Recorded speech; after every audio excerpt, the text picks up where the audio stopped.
Hello, my bacha party. I hope you all are doing really well and preparing well for your upcoming scenic exam, which is scheduled to be held on 28th of January. Well, welcome to your on YouTube channel Changing Mindset of Learning. यहाँ पे आपको complete package मिलेगा social studies का। सारे topics cover करेंगे one by one. तो 28th of January को आपका एग्ज़ाम होने वाला है। हमारा टारगेट है कि हमें करनी है 1 जनवरी से लेकर 25 जनवरी तक 25 वीडियोस पोस्ट करनी है डेली बेसिस पे, जिसमें हम कवर अप करेंगे आपका सोशल स्टडीज़ का entire syllabus. So I hope आप सब रेडी हैं इस चीज़ के लिए। उसके लिए चैनल सब्सक्राइब कर देना सो दैट डेली बेसिस पे जो भी नोटिफिकेशन आएंगे वो आपको टाइमली मिलते रहें। तो अब बस एग्ज़ाम्स तक कोई मौज मस्ती नहीं। ये है आपका सिलेबस। इस सिलेबस में जितने भी टॉपिक्स हैं, हर टॉपिक के टॉप 50 क्वेश्चंस यहाँ आपको मिलेंगे। कहीं और जाने की ज़रूरत नहीं है। विद डिटेल्ड एक्सप्लेनेशन सब आपको एक ही प्लेटफॉर्म पे मिलेगा, इसी चैनल पे, इन्हीं वीडियोस में। So do not waste your time, बने रहिए हमारे साथ और अपनी तैयारी को और ज़्यादा स्ट्रॉन्ग कर लीजिए। तो फटाफट से देख लेते हैं हमारा एग्जामिनेशन पैटर्न क्या होने वाला है।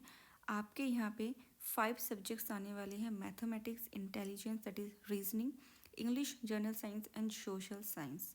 एक्सेप्ट मैथमेटिक्स, सब में आपके आएंगे 50 questions and each consisting of 2 marks. Mathematics आएगा 50 questions each consisting of 4 marks. तो हमारा टारगेट है मैक्सिमम टू मैक्सिमम हमें स्कोर करना है। और सोशल स्टडीज़ में हम टारगेट लेके चल रहे हैं कि आउट ऑफ 50 हम 50 स्कोर करें, एक क्वेश्चन भी हमारा रहना नहीं चाहिए। So let's start with our first class first day Delhi सल्तनत। इसके बारे में पढ़ेंगे 50 क्वेश्चंस विद डिटेल एक्सप्लेनेशन। एक चीज़ और आपको ध्यान रखनी है, क्वेश्चन जब भी आप करेंगे आप वीडियो को पॉज करेंगे, खुद से आंसर उसका ट्राई करेंगे देने का।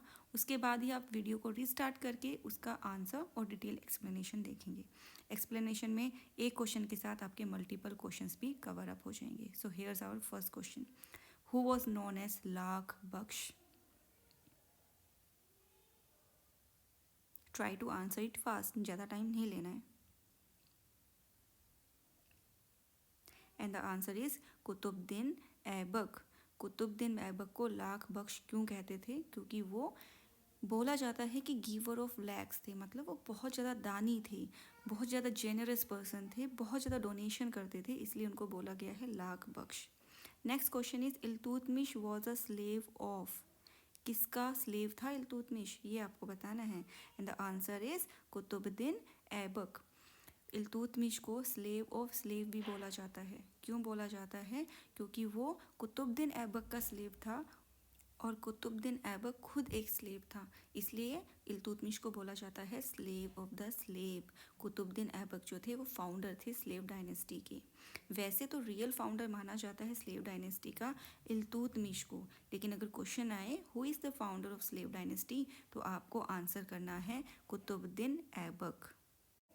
इल्तुतमिश ने रूल किया था 1211 से लेकर 1236 तक, ऑलमोस्ट 25 ईयर्स। और ये पहले मुस्लिम माने जाते हैं जिन्होंने दिल्ली सल्तनत की फाउंडेशन की थी, फाउंड किया था दिल्ली सल्तनत को। ठीक है, बहुत यंग एज में एक स्लेव को इनको बेच दिया गया था। किसको? इल्तुतमिश को। आई होप आपको सारी चीज़ें क्लियर हो रही हैं। फिर भी कुछ सजेशंस हो, कुछ क्वेरीज हो, you are free to share your queries and your suggestions in the comment box below. तो यहाँ से आपका एक क्वेश्चन और बनता है, who is known as slave of the slave? And the answer is Iltutmish. And the founder of slave dynasty is Qutubuddin Aibak. तो next question is, Razia Sultan was married to whom? And the answer is Altunia. Altunia का पूरा नाम था मलिक इख्तियार उद्दीन अल्तुनिया। वैसे आप अल्तुनिया से ही याद रख सकते हैं। गवर्नर था ये भटिंडा का, और मामलुक डायनेस्टी में एक मामलुक भी था, क्योंकि मामलुक यानी स्लेव डायनेस्टी, और उसी का एक रूलर था इल्तुतमिश। इल्तुतमिश की बेटी थी रजिया सुल्तान, और रजिया सुल्तान का हस्बैंड कौन था? Altunia.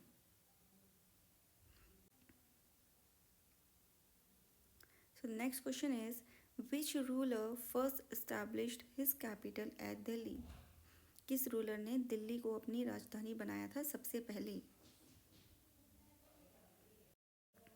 The king of Tomar dynasty Anangpal has established his capital in Delhi for the very first time. Tomar dynasty is a well-known dynasty of northern India. Who was successor of Muhammad bin Tughlaq? Muhammad bin Tughlaq के बाद किसने राजगद्दी को संभाला था? This is the question. The answer is Firoz Shah Tughlaq. So Firoz Shah Tughlaq was the successor of Muhammad bin Tughlaq. Khizr Khan, who was the governor of Multan, founded Sayyid dynasty in 1414 and ruled for 37 years from 1414 to 1451. Khizr Khan यानी Syed dynasty ने suppress किया था Tughlaq dynasty को. पहले Tughlaq dynasty थी. Tughlaq dynasty के बाद खिजर खान ने आके सैयद डायनेस्टी को स्टैब्लिश किया. और तुगलक डायनेस्टी के बाद कौन सी आती है? Lodhi dynasty, which is also ranked at the 4th number in the Delhi सल्तनत system. The next question we have is, what was the language of administration under the Delhi Sultans or Delhi Sultanate? The answer is Persian language. Persian was the language जो use होती थी दिल्ली सल्तनत के time पर. Next question is, the position of standing facing Makkah during namaz is known as. नमाज पढ़ते time जब मक्का की तरफ फेस करके जो पोजीशन में खड़े होते हैं उस पोजीशन को क्या बोलते हैं? एंड द आंसर इज किबला.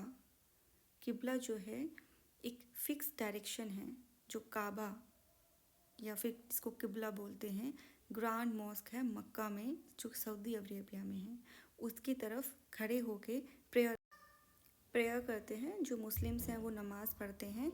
और ये जो डायरेक्शन है, जो पोजीशन है, ये वर्ल्ड के अलग अलग जगह से अलग अलग डायरेक्शन में लोग जो हैं फेस करके नमाज़ पढ़ते हैं. इंडिया में है तो इसकी डायरेक्शन अलग होगी, कोई अमेरिका से कर रहा है तो वहाँ पे मक्का की डायरेक्शन अलग होगी. Next question we have is the, in whose reign did the sultanate reach is farthest extent? And the answer is Muhammad bin Tughlaq. Muhammad bin Tughlaq के टाइम पर दिल्ली की जो टेरिटरी थी वो सबसे ज़्यादा एक्सटेंड हुई थी. मोहम्मद बिन तुगलक ने पूरे दिल्ली सल्तनत में सबसे ज़्यादा अपना एरिया जो है वो फैलाया था, सबसे ज़्यादा एरिया पर राज किया था.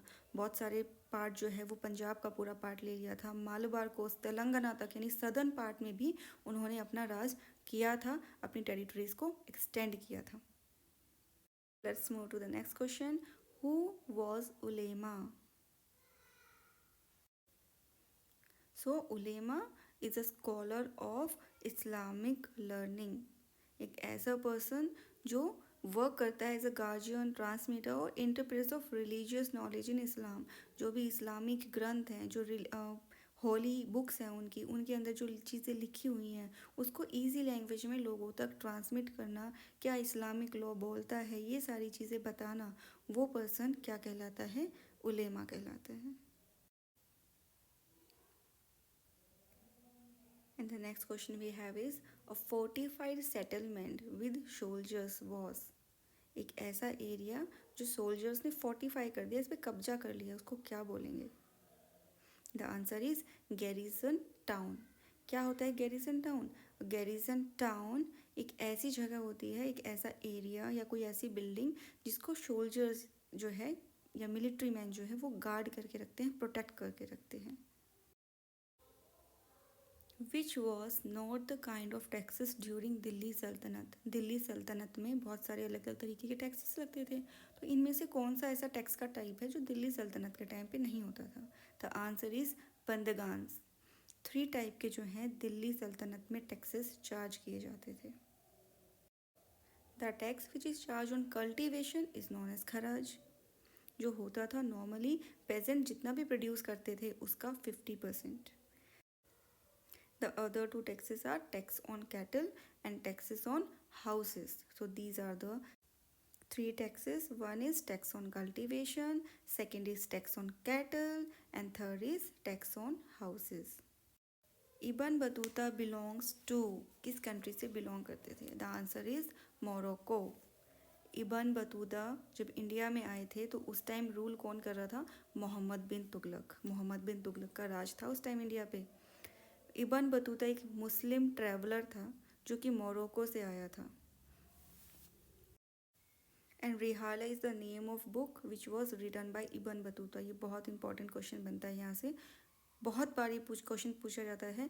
रिहाला पूछ लेंगे, डायरेक्ट पूछ लेंगे किसने लिखी थी, या इब्न बतूता का नाम देके पूछ लेंगे इनमें से कौन सी बुक इब्न बतूता ने लिखी थी। सो आपको ये नाम याद रखना है, Rihla was written by Ibn Battuta.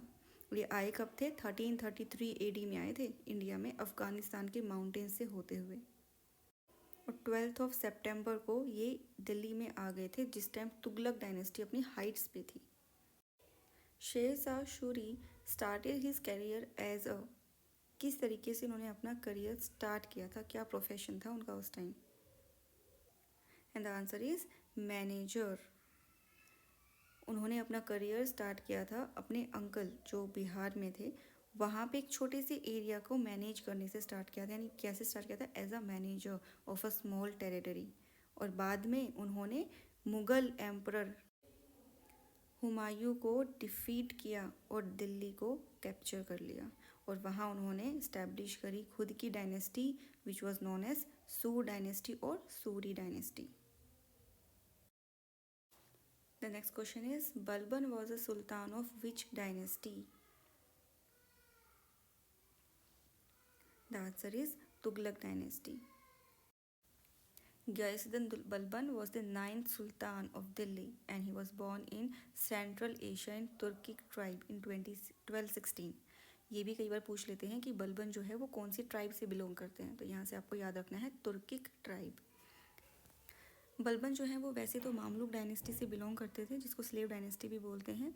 सुल्तान नरीशुद्दीन की खुद की कोई औलाद नहीं थी, इसलिए उसकी डेथ के बाद बलबन ने खुद को दिल्ली का सुल्तान डिक्लेयर कर दिया, राजगद्दी संभाली at the age of 50 in the.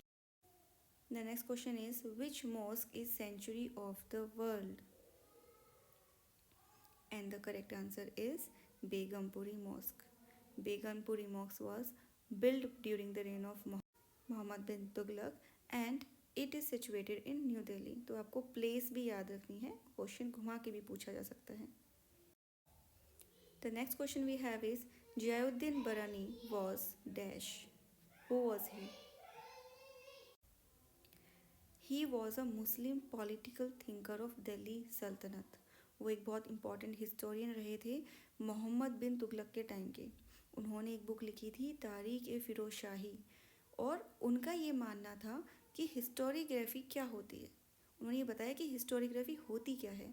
उनका ये मानना था कि हिस्टोरियंस को सिर्फ रूलर्स की गाथाएं नहीं लिखनी है, उनकी महान गाथाएं नहीं लिखनी है कि कौन कौन सी विक्ट्रीज़ हुई, कौन कौन सी पॉलिसीज़ बहुत अच्छे अच्छे काम किए, ये सब नहीं लिखना। इसके अलावा आपको ये भी बताना चाहिए कि उन्होंने कहाँ कहाँ पे डाउनफॉल्स देखे, कौन कौन सी पॉलिसीज़ उनकी फेल हुई, ये सारी चीज़ें भी एक हिस्टोरियन को बतानी चाहिए, ऐसा उनका मानना था। Our next question is name the first mosque built by Delhi Sultans और दिल्ली सल्तनत। And the answer is Qawwat al-Islam.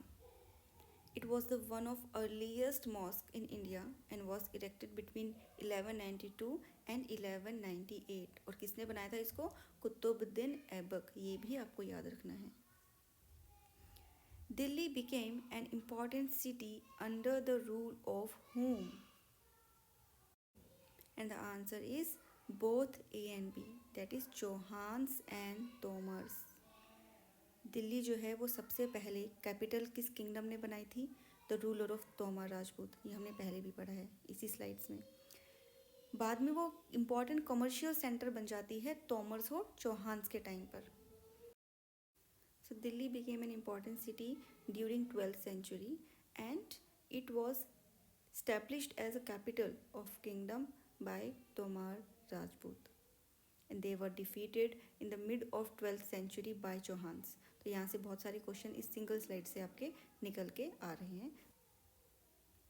The next question we have is Delhi's authority was challenge by invasion of home. Delhi को किसने आके challenge किया था? दिल्ली में उस time जिनका रूल था, लोगों ने किसके आने से बड़ा चैलेंजिंग एनवायरनमेंट फील किया था? And the answer is Mongols. और मंगोल्स कहाँ से आए थे? अफगानिस्तान से।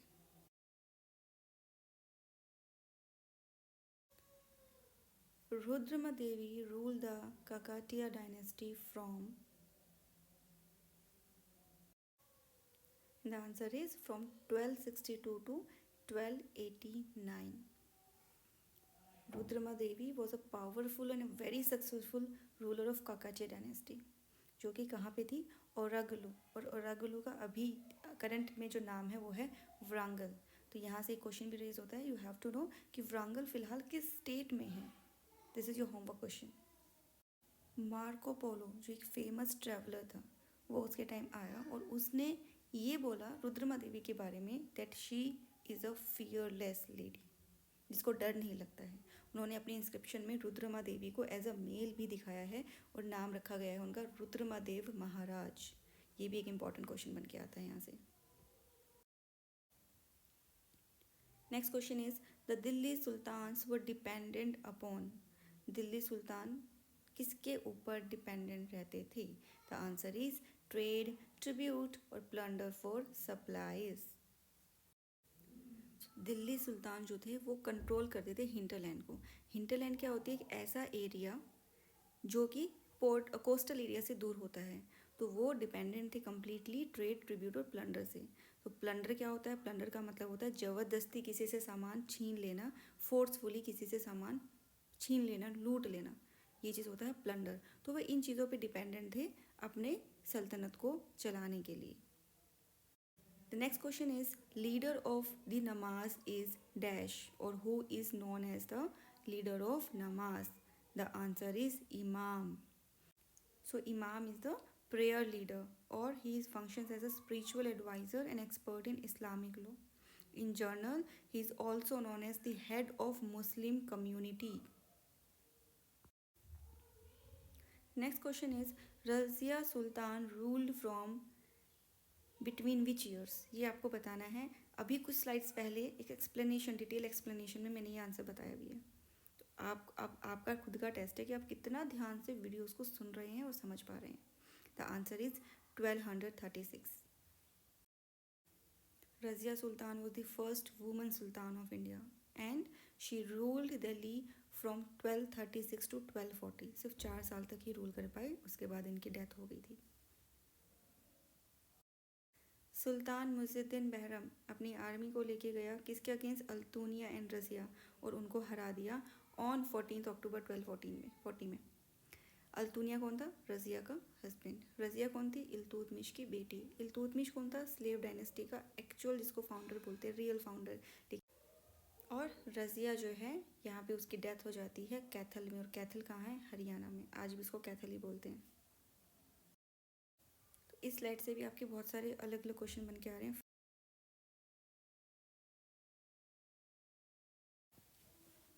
Next question is which dynasty ruled Delhi before the Tughlaqs? Tughlaq से पहले किस डायनेस्टी ने रूल किया था? That is Khilji dynasty. Khilji dynasty ruled before the Tughlaqs and Ibrahim Lodi was the last ruler of Delhi Sultanat. Tarikh और Tawarikh were written in. The answer is Persian. Tarikh और त्वारीख जो हैं वो पर्शियन लैंग्वेज में लिखी गई है, और पर्शियन लैंग्वेज क्या थी? दिल्ली सल्तनत की एडमिनिस्ट्रेटिव लैंग्वेज भी रही है। ये भी एक बहुत इंपॉर्टेंट क्वेश्चन बनता है यहाँ से। And the author of Tawarikh was Minhaj Siraj, जिन्होंने जेंडर डिफरेंसेस के बारे में लिखा था 1236 में। इल्तुतमिश की जो डॉटर है रज़िया, उनके बारे में इन्होंने लिखा है, काफ़ी कुछ लिखा है। मिराज सिराज का ये मानना था कि जो रज़िया है वो अपने ब्रदर से ज़्यादा कैपेबल है सुल्तान बनने की, लेकिन वो यह इस चीज़ के भी अगेंस्ट थे कि एक वुमेन जो है वो सुल्तान नहीं बननी चाहिए। ये कुछ इंपॉर्टेंट क्वेश्चन जो इस स्लाइड से हमारे निकल के आ रहे हैं। Next question is dash was build by 2 rulers Qutbuddin Aibak and Iltutmish. Halwa question, सबको आना चाहिए, very easy question. The answer is Qutub Minar. Qutub Minar जो है वो दो रूलर्स ने कुतुबुद्दीन ऐबक ने स्टार्ट किया था और इल्तुतमिश ने इसका कंस्ट्रक्शन जो है कंप्लीट करवाया था। Qutbuddin Aibak was known as first Muslim ruler in India. उन्होंने कुतुब मीनार का कंस्ट्रक्शन स्टार्ट करवाया था 1200 AD में, लेकिन सिर्फ उसका बेसमेंट ही बनवा पाए थे। कंप्लीट जो बिल्डिंग है वो इल्तुतमिश ने करवाई थी। Here we have our next question. Dash prayer is in the mosque. Mosque में, मस्जिद में जो प्रेयर होती है उसको क्या बोलते हैं? द आंसर इज किबला। ये पहले भी पढ़ा था, क्वेश्चन की लैंग्वेज अलग थी, अब क्वेश्चन की लैंग्वेज अलग आई है। Under whose leadership Mongol invaded the Delhi Sultanat? The answer is Genghis Khan. Which ruler first established his capital at Delhi? चलो हाथ के हाथ टेस्ट हो गया, इसी वीडियो में क्वेश्चन आया था, इसी में आपका टेस्ट हो गया। The answer is Tomar Rajput ruler.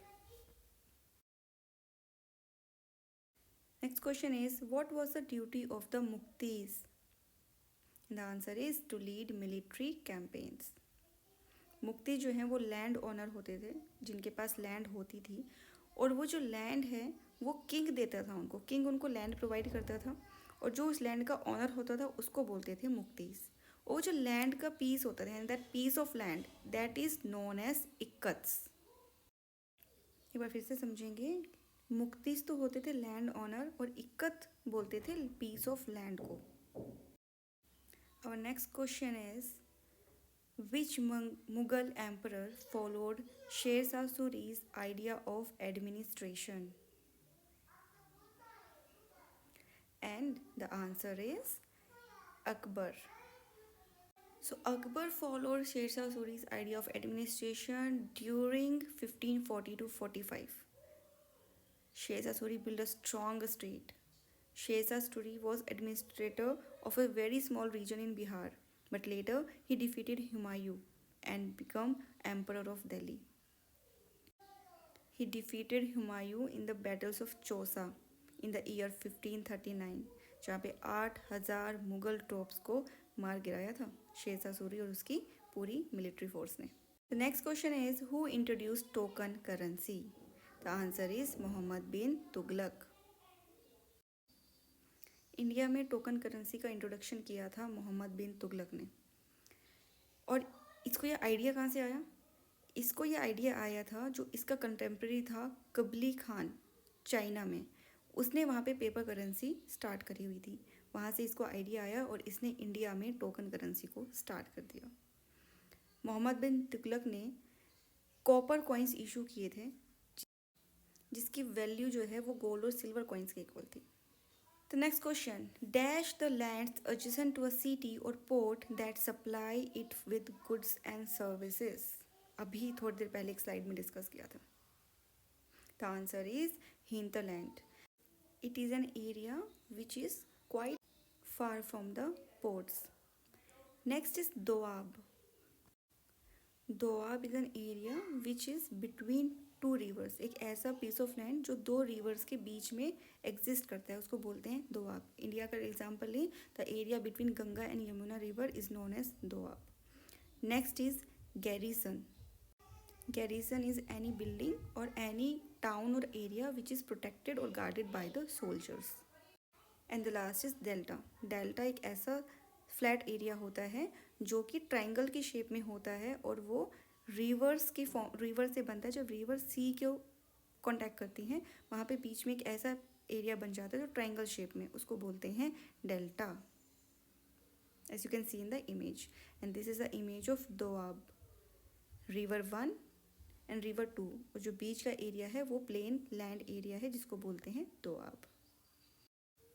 The next question, a mosque is called a masjid in Arabic, literally a place where a prostrates in reverence to Allah.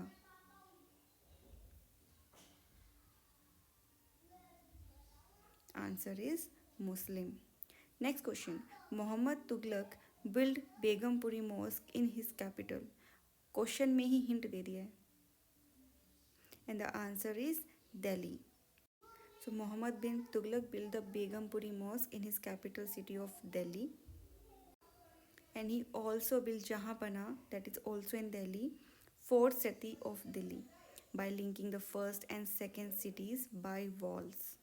दो सिटीज़, दिल्ली की दो सिटीज़ को वॉल्स के थ्रू ज्वाइन कर दिया था और जहांपना फोर्थ सिटी कहलाई गई दिल्ली की. The next question is Warangal is in, Warangal is a place, और ये प्लेस कहाँ पे लोकेटेड है? You have to answer this. I think this is your homework question जो हमने स्लाइड में इंक्लूड कर लिया है, कोई बात नहीं. The answer is Telangana. Warangal is one of the best heritage cities of India और ये हैदराबाद से 150 किलोमीटर दूर है. It is also the second largest city of state Telangana. The most popular place to visit Warangal is the 1000 pillar temple, यानी कि ऐसा temple जो 1000 pillars के ऊपर बनाया गया है. तो अपने सैनिक का एग्ज़ाम देने के बाद ना ये पिलर वाला टेम्पल ज़रूर देख के आना और मुझे भी बताना कैसा दिखता है. तो सिंगल सेंटेंस से भी दो क्वेश्चन आपके फ्रेम हो रहे हैं. One is where is 1000 pillar temple located. Second आपका बन सकता है कि वरांगल अब कहाँ है, या फिर 1000 पिलर टेम्पल आपको स्टेट का भी नाम ऑप्शन में हो सकता है या पर्टिकुलर सिटी का भी हो सकता है. कंप्लीट पीडीएफ आपको टेलीग्राम चैनल पे मिल जाएगी जिसका लिंक मैंने डिस्क्रिप्शन पे दिया हुआ है. तो कुछ भी लिखने की ज़रूरत नहीं है. Do not waste your time for making notes. Next question is when did Mohammad bin Tughlaq died? The answer is 1351.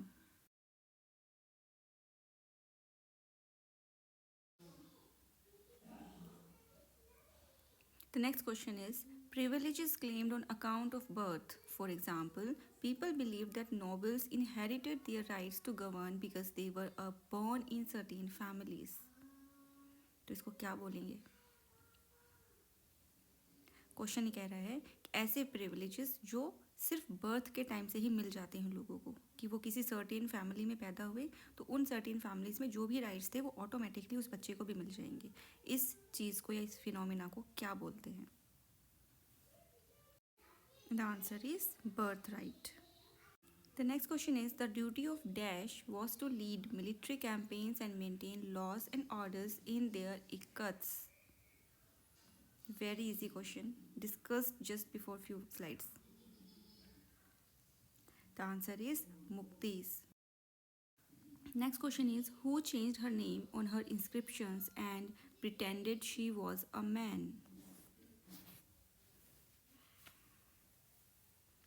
And the right answer is Rudramadevi. Rudramadevi was ruler of Wrangle, the capital of Kakatiya dynasty. वरांगल वही जगह है जहाँ पे 1000 pillar temple है, जो कौन से state में है? तेलंगाना में है. Next question is the transformation of Delhi into a capital that control vast areas of the sub continent started with the foundation of the Delhi Sultanate in the beginning of dash century. The answer is 13th century. The next question is the Khalji and Tughlaq monarchs appointed military commanders as governors of territories of varying sizes. These lands were known as. The answer is Ikkat. Khilji and Tughlaq उन्होंने appoint किए थे military commanders जो कि उनकी territories जो अलग अलग size की टेरिटरीज होती थी उनको वो गवर्न करेंगे. The next question is Delhi became an important city only in the dash century. The answer is 12th century. जब वो पहली बार एक कैपिटल बनी थी तोमार राजपूत ने बनाया था 12th सेंचुरी में उसको अपना capital. The next question is which of the following city was not developed by Delhi Sultanate? The answer is Agra. Agra जो है वो दिल्ली सल्तनत में नहीं बनी थी. जो 3 सिटीज़ हैं जो दिल्ली सल्तनत के टाइम पे बनी थी वो थी तिश्तिरी, Jahanpanah and Delhi e Kuhna. Here we have our next question. In Delhi Sultanate, music was banned under which Muslim ruler? किस मुस्लिम रूलर ने म्यूज़िक को बैन कर दिया था? गियासुद्दीन तुगलक. बाबर और अकबर जो हैं उनको म्यूज़िक बहुत पसंद था. ये भी क्वेश्चन आ जाता है which rulers are fond of music? Then Babur and Akbar and Ghiyasuddin Tughlaq banned the music. Tansen was one of such celebrated musician in the Mughal courts and one of the 9 gems of Akbar. Dash was a tax charged from Hindu in their capacity as Zimoris. The answer is jizya. So jizya is the tax जो कि impose होता था Hindus और non Muslims, ऐसे लोग जो मुस्लिम religion के नहीं हैं उनको टैक्स देना पड़ता था. खराज जो था वो टैक्स था जो लैंड पे देना पड़ता था, ये भी किनको देना पड़ता था, नॉन मुस्लिम्स को. उशरा भी एक टैक्स था, ये था मुस्लिम्स के ऊपर, एग्रीकल्चरल टैक्स था ये. फिर है एक जकत, जकत भी एक टाइप का टैक्स था और ये भी मुस्लिम्स को देना पड़ता था प्रॉपर्टी के ऊपर. फिर है जजिया जो हमने अभी पढ़ा है, ये है रिलीजियस टैक्स. तो अब सारे टैक्सेस को अगर कंबाइन करके पढ़ें, kharaj is a land tax, ushr is a agriculture tax, zakat is a property tax and jizya is a religious tax. Next question is, who was the father of Sikandar Lodi? The answer is Behlol Lodi. Sikandar was the second son of Sultan Behlol Lodi, who had founded the Lodi ruling dynasty of the Delhi Sultanate. And we have today's last question. The Gaz-e-Sikandari was introduced by Sikandar Lodi. Sikandar Lodi introduced a land measuring system known as Gaz-e-Sikandari. Thank you so much इस video में last तक बने रहने के लिए.